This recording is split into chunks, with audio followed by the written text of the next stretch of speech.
प्राथमिक शाळा यशवंतनगर। पहा मुलांनो, आपण वेगवेगळ्या प्रकारची पुस्तके वाचलेली आहेत। वाचायला आवडतं तुम्हाला? हो। ह्या पुस्तकातून तुम्हाला छान छान माहिती मिळाली, ज्ञान मिळालं आहे की नाही? मग ह्याचा आपल्याला वाचण्याचा खूप फायदा होतो। तर तुम्ही हे पुस्तक आता कायमस्वरूपी वाचणार की नाही? हो। आणि आपण वाचलेल्या पुस्तकांचे आपल्या घरातल्या मोठे भाऊ बहीण आई वडिलांबरोबर सुद्धा ह्या गोष्टी सांगून संवाद साधायचा आहे। पहा, आवडते की नाही तुम्हाला त्यांच्या बरोबर पण गोष्टी सांगायला? आणि त्यांच्या पण गोष्टी ऐकायच्या। पहा, आजी आपली जी गोष्ट सांगते ती पण ऐकायची, त्या पण छान छान गोष्टी असतात। आता आपण हे पुस्तक निरंतर वाचत असतो। पहा, हे पुस्तक तुम्ही आता तुमच्या आईला, बाबाला, छोट्या भावाला किंवा मोठ्या भावाला, बहिणीला आणि आजी आजोबाला सुद्धा वाचून दाखवायचंय। हा एंजल, तुझं पुस्तक पाहू, कोणतं पुस्तक वाचलंय तू?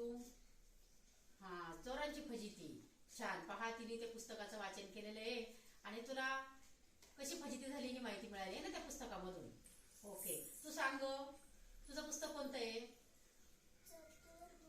व्हेरी गुड, चतुर भोलानाथ। पहा, हा भोलानाथ कसा चतुर आहे ही ह्या गोष्टीच्या पुस्तकामधून तिला माहिती मिळालेली आहे। पायल, तुझं सांग बरं पुस्तक। हा, कोणतं पुस्तक आहे? भगतसिंग। मोठ्याने सांग ना। भगतसिंग। पहा, भगतसिंग म्हणजे हे आपल्या देशासाठी महान कार्य करणारे वीर होते। पहा, त्या भगतसिंगाच्या पुस्तकाचं तिने वाचन केलेलं आहे। अशा प्रकारच्या पुस्तकांचे नेहमी वाचन करणार ना तुम्ही? हो। व्हेरी गुड, धन्यवाद।